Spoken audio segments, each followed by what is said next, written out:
Astaghfirullah. Bismillahirrahmanirrahim.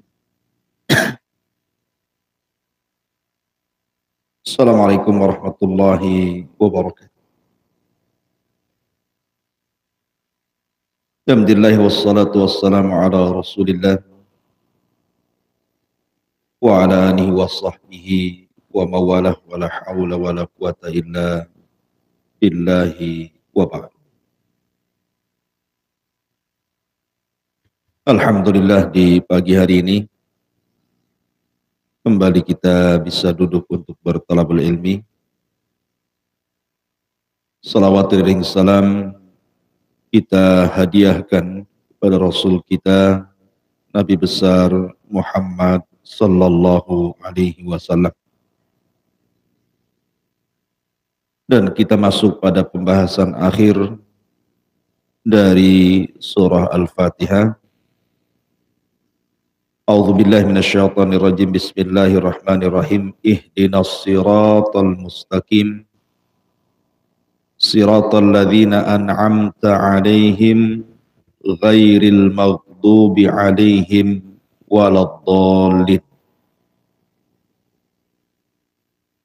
Ya Allah, berikan hidayah kepada kami kepada jalan yang lurus, jalan yang dilalui orang-orang yang Kau beri nikmat kepada mereka, bukan jalan orang-orang yang dimurkai dan bukan pula jalan orang-orang yang disesatkan.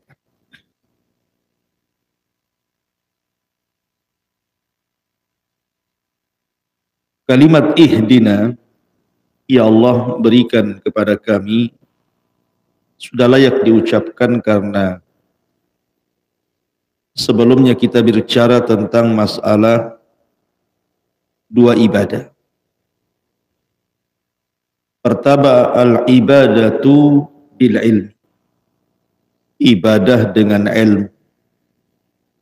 Dan itu ada di 3 ayat pertama dalam surah Al-Fatihah.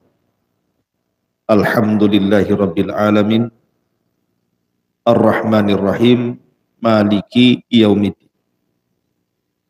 Ini disebut al-ibadatu bil ilm, ibadah dengan ilmu, karena 3 ayat pertama dalam surah Al-Fatihah itu bicara tentang zat Allah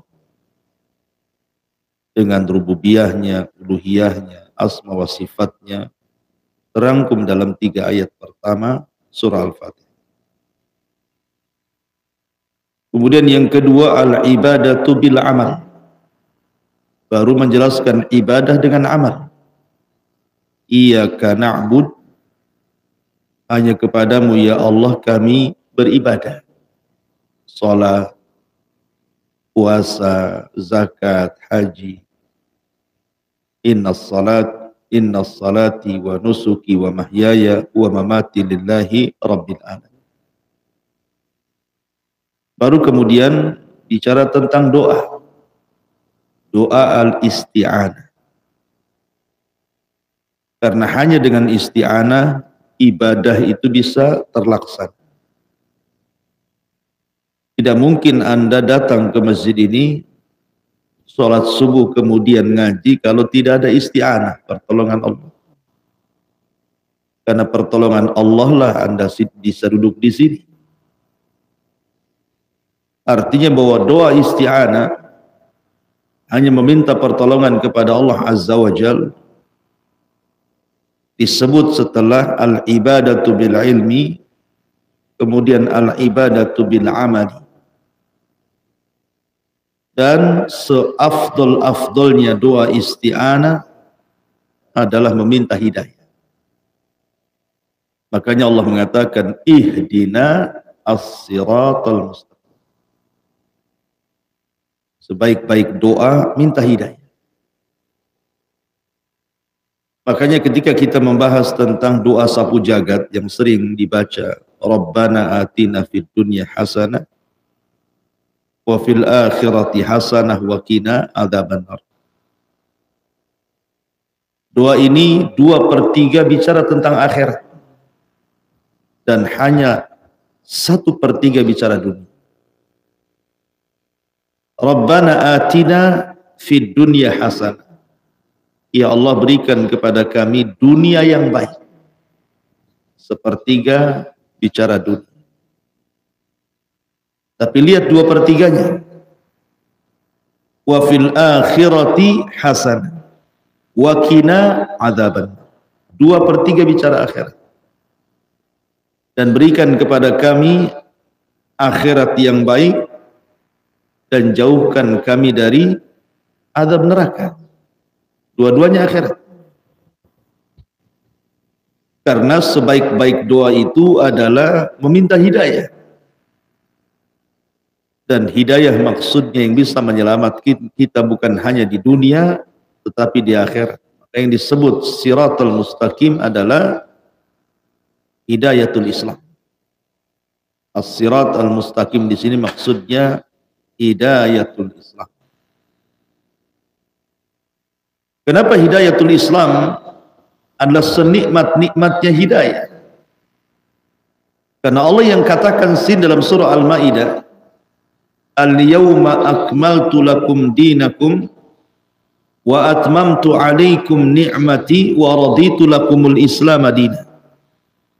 Pada hari ini aku sempurnakan kepada kalian agama kalian, aku sempurnakan nikmatku untuk kalian, dan aku redha Islam itu sebagai agama kalian. Dan ketika kita membahas masalah sirat, secara bahasa sirat itu kan jalan. Dan di sini harus disifati dengan al-mustaqim yang lurus. Artinya bukan jalan yang bengkok. Karena jalan itu harus lurus. Yang kedua, yang namanya jalan itu harus menyampaikan ke tujuan. Orang berjalan itu harus sampai di tujuan. Kalau tidak sampai di tujuan bukan jalan namanya. Kemudian yang namanya jalan itu harus luas supaya mudah dilalui. Kalau sempit bukan jalan. Kemudian yang namanya jalan harus jelas. Makanya Nabi SAW suatu ketika pernah mengumpulkan para sahabat kemudian menggaris di tanah. Kata Nabi SAW, inilah jalanku yang lurus. Rasul menggaris satu garis lurus, kemudian mengatakan inilah jalan Allah yang lurus. Setelah itu Rasul membuat garis di tepi kanan dan kiri dari jalan yang lurus itu, kemudian mengatakan ini jalan setan. Rasul mengatakan hadihi sabili, inilah jalanku yang lurus. Fattabi'uh, ikuti. Wala tattabi'us subul, tapi kalian jangan mengikuti banyak jalan yang ke kiri ke kanan itu, karena akan menyesatkan kalian. Jadi jalan itu harus terang. Selain jalan itu harus lurus, jalan itu harus luas, jalan itu harus menyampaikan ke tujuan, jalan itu harus terang. Dan itulah gambaran Islam. Islam itu jalan yang lurus. Islam itu jalan yang akan menyampaikan kita ke surga. Islam itu jalan yang luas, yang mudah. Dan Islam itu jalan yang terang. Makanya Nabi mengatakan taraktukum alal bayda, kutinggalkan kalian di atas terang benderang. Lailuha kanahariha, malamnya seperti siangnya, la yazigu anha illa halik. Tidak mungkin orang tersesat kecuali pasti binasa. Ihdinas siratal mustaqim. Hidayah itu terbagi menjadi dua. Ada namanya hidayatul irsyad, ada namanya hidayah at-taufiq. Hidayatul irsyad semua orang bisa melakukannya. Karena hidayatul irsyad itu artinya menunjukkan kepada manusia inilah yang halal, ini yang haram, ini yang baik, ini yang tidak baik, ini yang taat, ini yang maksiat, ini yang sesuai sunnah, ini yang bukan, ini yang syirik, ini yang tauhid. Menyampaikan kebenaran itu disebut hidayatul irsyad. Tetapi menerima kebaikan, menerima hidayah, menerima nasihat, itu disebut taufik. Karena tidak semua orang yang didakwahi itu menerima. Nabi SAW adalah orang yang paling baik dalam menyampaikan dakwah. Tidak ada manusia yang lebih baik dalam menyampaikan dakwah dibandingkan Nabi. Tetapi lihat yang menerima dakwah, tidak semua menerima. Ada yang menolak, ada yang menerima. Bahkan di permulaan dakwah lebih banyak yang menolak dibandingkan yang menerima. Ya, karena hidayah itu milik Allah. Bahkan orang yang paling mencintai Nabi SAW, Abu Talib, harusnya orang yang pertama kali menerima hidayah. Tapi karena taufik datang dari Allah, Abu Talib sampai akhir hayatnya tidak mengucapkan la ilaha illallah. Mati kafir. Padahal orang yang paling mencintai Rasul dan dicintai Rasul. Abu Sufyan, orang yang paling memusuhi Nabi SAW, dialah yang mendanai seluruh peperangan dalam Uhud dan menang, dan selalu menyakiti Nabi SAW. Dia dan orang-orang yang terhasut dengan kata-kata. Tapi karena hidayah milik Allah, Abi Sufyan masuk Islam ketika Fathu Mekah. Awalnya Nabi SAW enggan menerima Islamnya Abu Sufyan. Kenapa? Karena teringat dengan kebencian dia dulu waktu di permulaan dakwah kan. Kemudian dia meminta saran kepada Ali radhiyallahu anhu. Bagaimana caranya aku harus bicara dengan Nabi supaya Nabi menerima diriku dan menerima keislaman.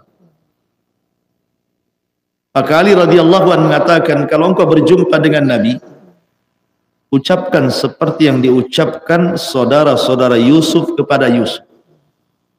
Ucapkan kepada Rasul. Akhirnya kemudian dia datang menemui Nabi SAW. Kemudian dia mengucapkan ucapan yang pernah diucapkan saudara-saudara Yusuf yang pernah menzalimi Nabi Yusuf. Kemudian menyesal, ngomong di hadapan Yusuf, mengakui kesalahan. Maka Nabi SAW pun akhirnya mengucapkan persis yang diucapkan Nabi Allah Yusuf, la tathriba alaikumul yaum yaghfirullahu lakum wa huwa arhamur rahim. Tidak ada celaan pada hari ini untuk kalian. Allah sudah mengampuni dosa kalian dan dia zat yang maha pengasih dari seluruh hamba-hamba Allah yang pengasih. Masuk Islam Abu Sufyan adalah orang yang memusuhi Nabi, karena hidayah itu milik Allah. Ihdinas siratal mustaqim. Karena hidayah itu milik Allah, makanya diminta. Pertanyaan pun muncul. Kenapa Nabi SAW pun diperintahkan dalam salat membaca surah Al-Fatihah, kemudian mengucapkan kalimat ihdina? Bukankah Nabi SAW adalah orang yang paling menerima hidayah? Bukankah hidayah kita lewat Nabi SAW? Kenapa pula Rasul pun mengucapkan ihdina?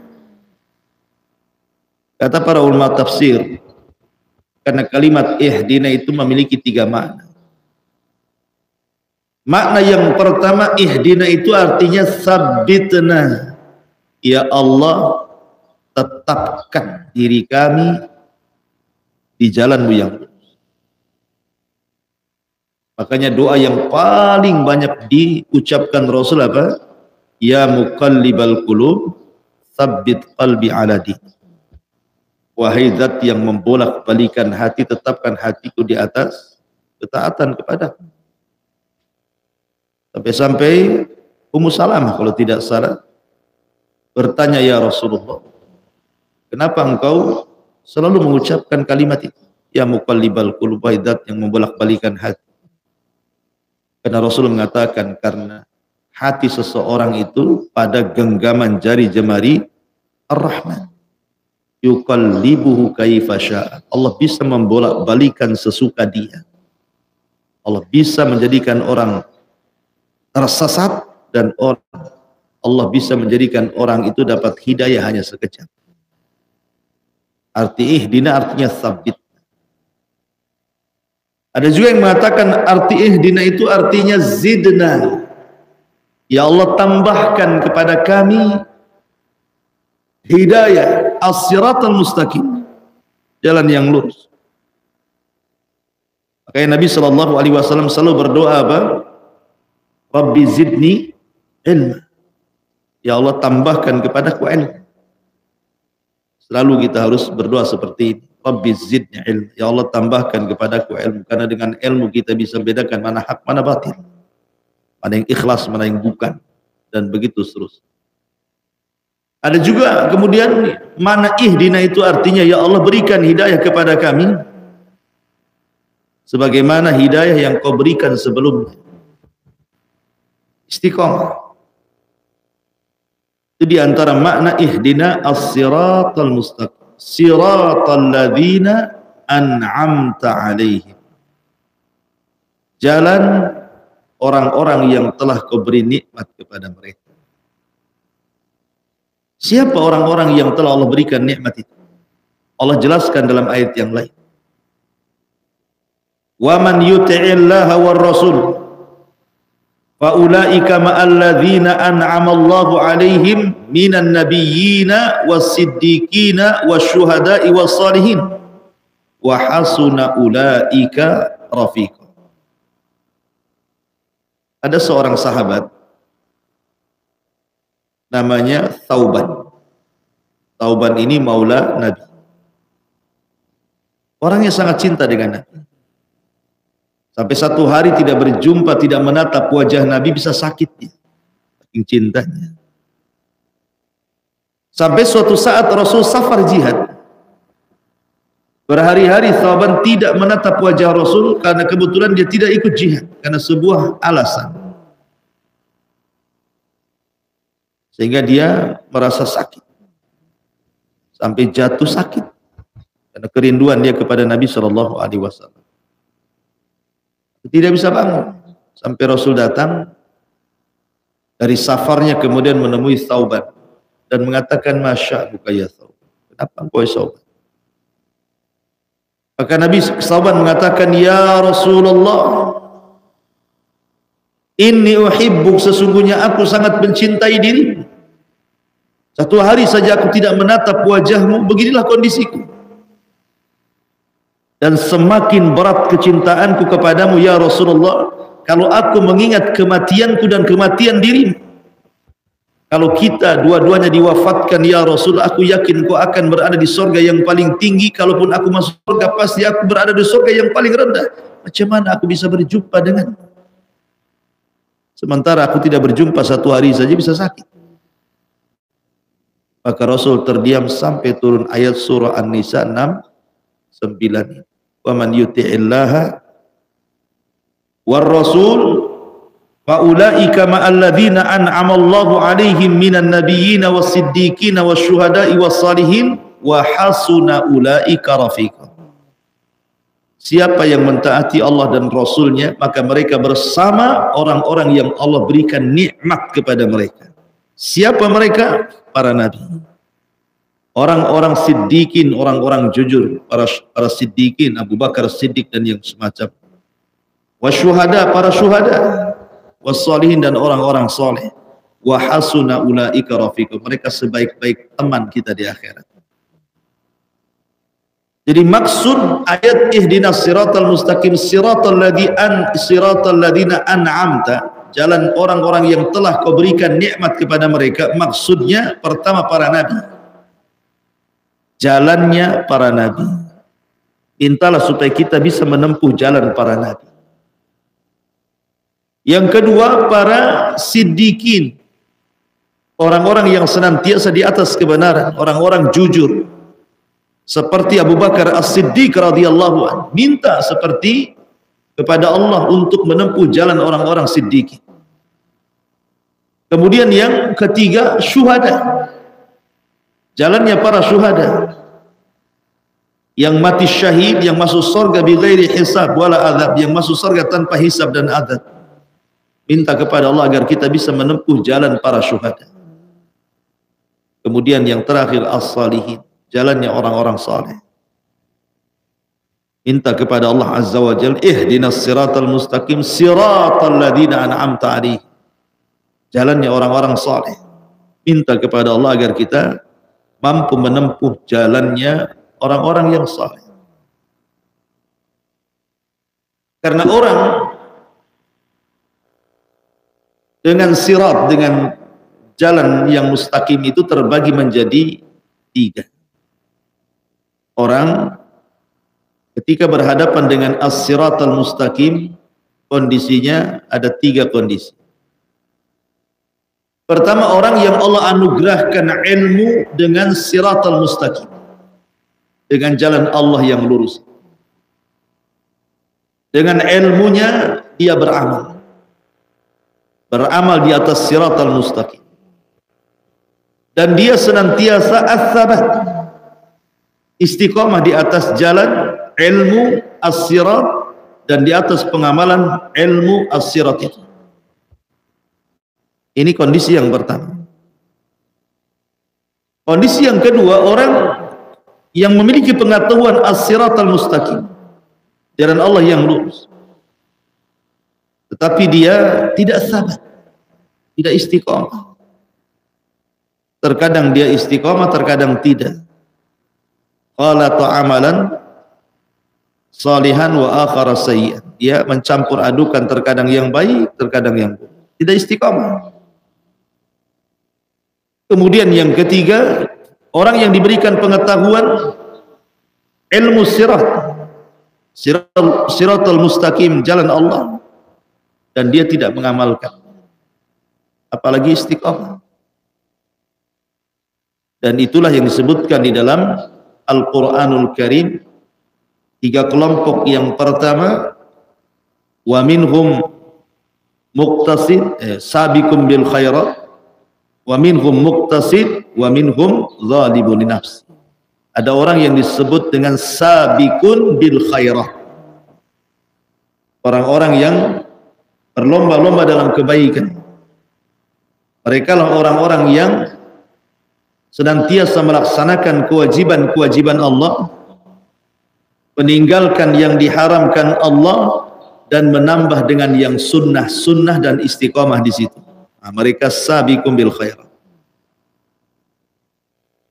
Kemudian ada juga muqtasid, yang kedua, orang yang menjalankan kewajiban Allah dan orang yang berusaha menghindar dari yang dilarang oleh Allah Azza wa Jalla, tetapi dia tidak menjalankan sunnah-sunnahnya. Dan ada yang ketiga, zalimul li nafsi, zalim kepada dirinya, meninggalkan yang wajib, terkadang melanggar yang haram, apalagi mau menjalankan sunnah, yang wajib saja diremehkan. Itu zalimul li nafsi. Itulah kondisi manusia dengan as-siratal mustaqim. Ma'asyiral muslimin yang dimuliakan Allah Azza wa Jalla. Atau pembagian yang lainnya, di mana orang dengan siratal mustaqim ini, kalau kita banding dengan agama-agama di luar daripada Islam, kita tahu bahwa orang-orang Yahudi, mereka memiliki kecerdasan yang tidak dimiliki umat yang lain, tapi mereka tidak pernah mengamalkan kecerdasan. Alimun bi ilmihi walam ya'mal bi, punya ilmu tapi tidak diamalkan. Itulah orang-orang Yahudi. Kemudian yang kedua, Nasrani, jahil tetapi ya'mal bihi, tidak tahu pengetahuan tetapi dia mengamalkan. Tidak punya ilmu tapi rajin beramal. Adapun Islam tengah-tengah antara Yahudi dan Nasrani. Berusaha berilmu dan berusaha beramal. Makanya nanti di ujung ayat Allah mengatakan ghairal maghdub, bukan seperti orang-orang yang dilaknat, maksudnya Yahudi. Waladhdallin, bukan seperti orang-orang tersesat, maksudnya Nasrani. Kenapa Yahudi al-maghdub? Karena mereka punya ilmu tidak diamalkan. Kenapa pula Nasrani disebut al-dhalin, tersesat? Karena tidak punya ilmu, rajin pula beramal. Maka Islam tengah-tengah di antara al-maghdub dan juga dhalin. Berilmu dan berusaha untuk mengamalkan. Ihdinas siratal mustaqim, siratal ladzina an'amta alaihim. Di sini Allah Subhanahu wa taala menyebut kalimat an'amta alaihim, yang telah kau beri nikmat atas mereka. Di sini nikmat dinasabkan kepada Allah. Yang telah engkau beri nikmat, artinya nikmat ini dinasabkan kepada Allah. Dan itu sebaik-baik adab. Kalau kita diberikan nikmat, nasabkan nikmat ini kepada Allah. Lihat Qarun, ketika tidak menasabkan nikmat kepada Allah, maka Allah katakan fa khassafna bihi wa bidarihil ardh. Kami tenggelamkan Qarun beserta seluruh kekayaan. Kenapa? Karena Qarun tidak pernah menasabkan nikmat kepada Allah. Ketika Musa mengutus orang pemungut zakat untuk mengambil zakat dari Qarun, apa kata Qarun? Innama utitu min ilmin indi. Kekayaan yang kuraih itu karena kecerdasanku. Dia bilang begitu. Aku kaya itu karena kemampuanku. Aku kaya itu karena pendidikanku. Aku kaya itu karena kecerdasanku, karena pengetahuanku. Orang tidak menasabkan kekayaannya kepada Allah. Dia tidak paham kalau kecerdasan juga datang dari Allah. Ketika dia menasabkan bahwa kekayaan itu bukan dari Allah tetapi dari pengetahuannya, makanya Allah Subhanahu wa taala tenggelamkan Qarun. Fa khassafna bihi wa bidarihil ardh. Kami tenggelamkan Qarun beserta seluruh kekayaan. Makanya kalau ada korek-korek dapat emas itu bilang tak Qarun, katanya. Kamu dompet aja tak Qarun. Padahal di atas bumi. Tapi lihat Nabi Allah Sulaiman alaihi assalam. Ketika Allah Subhanahu wa taala anugerahkan berbagai macam nikmat kepada Sulaiman yang tidak diberikan kepada orang lain. Semua ditundukkan kepada Sulaiman oleh Allah Azza wa Jalla. Dia mengatakan apa? Hadza min fadli Rabbi. Ini semua karunia datang dari Allah. Liyabluwani aashkuru am akfur. Allah sengaja menguji aku, kata Sulaiman. Apakah aku bisa bersyukur ataukah aku jadi kufur?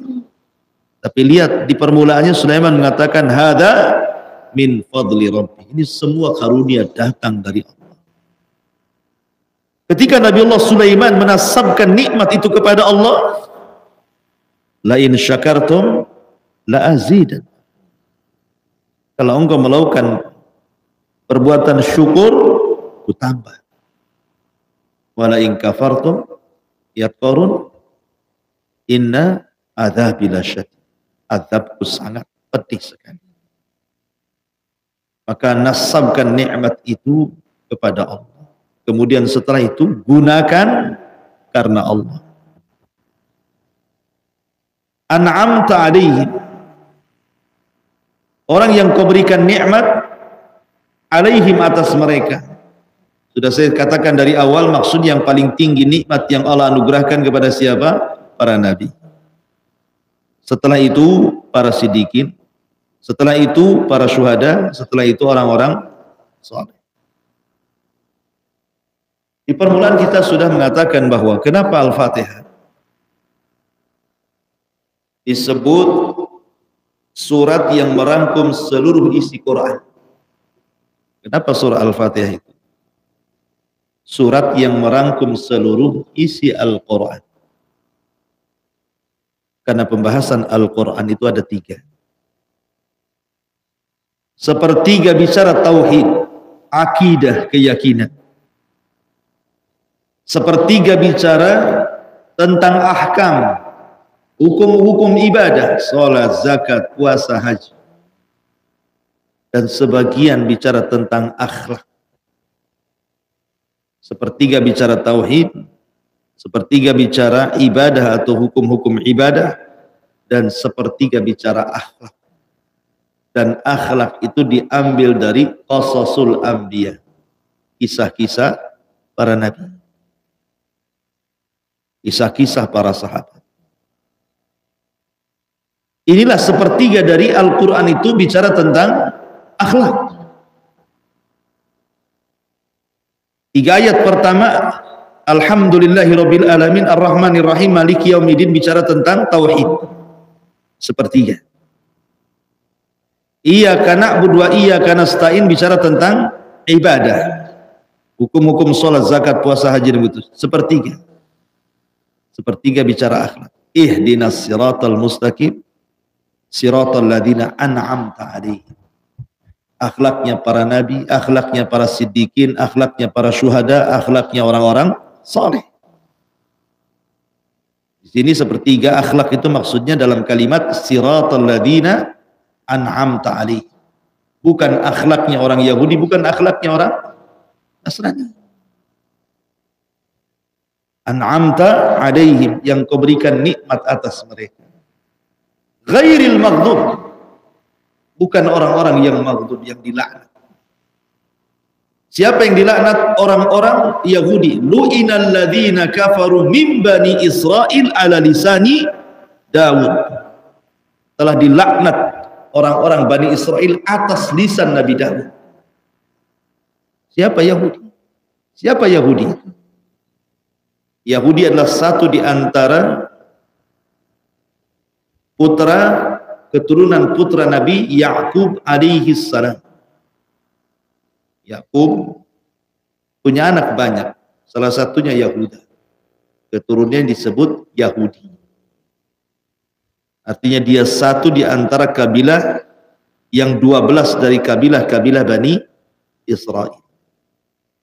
Disebut Yahudi. Adapun Nasrani, kenapa disebut Nasrani? Ada yang mengatakan linusratihim li Isa, karena mereka selalu menolong Nabi Isa, maka disebut Nasrani. Ada yang mengatakan karena lahir dari kota Nasr, maka pengikutnya disebut Nasrani. Intinya bahwa Yahudi pengikut Nabi Musa, Nasrani pengikut Nabi Isa. Tetapi pengikut Nabi Musa di zamannya adalah sebaik-baik manusia. Makanya Allah mengatakan wa faddalnakum alal alamin, dan kami utamakan kalian dari seluruh alam semesta di zaman Nabi Musa. Orang-orang Yahudi Bani Israel di zaman Nabi Musa orang pilihan. Begitu juga orang-orang Nasrani di zaman Musa, di zaman Nabi Isa. Dari zaman Nabi Musa, ini zaman Nabi Isa, mereka orang pilihan. Tetapi setelah diutusnya Nabi SAW tidak lagi menjadi orang pilihan. Tetapi umat Islamlah umat pilihan. Kuntum khaira ummatin ukhrijat linnasi. Kalian sebaik-baik manusia yang dikeluarkan kepada manusia. Karena mereka baik di zamannya. Di zaman Nabi Musa, di zaman Nabi Isa. Tapi setelah datangnya Rasul, maka mereka bukan manusia terbaik. Umat Islamlah manusia terbaik. Sebab kalau seandainya Nabi-Nabi mereka hidup sekalipun, tidak boleh kecuali harus mengikuti Nabi SAW, menolong Rasul, menolong agama Rasul, ikut mendakwahkan dakwah Rasul. Seperti Isa ketika turun di akhir zaman, mendakwahkan Islam. Dan masuk Islam banyak dari kalangan ahlu kitab gara-gara dakwah Isa bin Maryam di akhir zaman. Wa imin ahlil kitab illa la yu'minan nabihi qabla mauti. Dan sebagian besar ahli kitab akan masuk Islam sebelum kematian Isa bin Maryam di akhir zaman. Maka di sini Allah mengatakan ghairil maghdubi alaihim waladhdallin, bukan jalan orang yang dimurkai, maksudnya Yahudi, karena Yahudi itu banyak menentang para nabi, umat yang dimurkai, umat yang dikutuk, kutuk jadi kera, jadi babi, ditumpahkan azab kepada mereka taun. Mereka mendapatkan serangan dari penguasa-penguasa zalim karena kezaliman mereka. Macam-macam orang Yahudi itu diperlakukan oleh Allah Azza wa Jalla karena kurang ajarnya mereka kepada Allah dan Rasul. Waladhdallin, dan orang-orang yang tersesat. Maksudnya orang-orang Nasrani. Tersesatnya Nasrani, ada yang mengatakan karena disesatkan oleh orang-orang Yahudi. Ada yang mengatakan yang menyesatkan Nasrani itu adalah seorang yang bernama Paulus, seorang Yahudi yang pura-pura masuk Nasrani, kemudian merubah-rubah akidah Nasrani, muncullah akidah-akidah taslis, trinitas, dikatakan Isa anak Tuhan, dikatakan Isa satu di antara tiga Tuhan, dikatakan Isa adalah Tuhan, macam-macam. Padahal di awalnya mereka adalah ummatan wahidah, umat bertauhid. Tapi akhirnya kemudian setelah 300 tahun wafatnya Isa bin Maryam, mulailah kemudian terjadi penyimpangan sampai hari ini. Maka Islam adalah agama yang betul-betul di atas tauhid, di atas hidayah, ihdina as-sirat al-mustaqim. Wallahu a'lam. Ini di antara tafsir singkat dari surah Al-Fatihah dengan berakhirnya kalimat ihdinas siratal mustaqim siratal ladzina an'amta 'alaihim ghairil maghdubi 'alaihim waladdallin. Berarti berakhir pula tafsir singkat daripada surah Al-Fatihah. Dan insyaallah kita masuk nanti besok pada surat yang paling akhir daripada juz am. Jadi sekarang awal, besok akhir. A'udzu birabbin nas, habis itu selesai awal dengan akhir. Sudah ya. Wallahu a'lam bishawab. Ini yang bisa sampaikan karena di YouTube tidak ada yang bertanya. Tidak ada manfaatnya. Subhanallah, alhamdulillah. Asyhadu an la ilaha illa anta astaghfiruka wa atubu ilaik. Allahu taala alam. Assalamualaikum.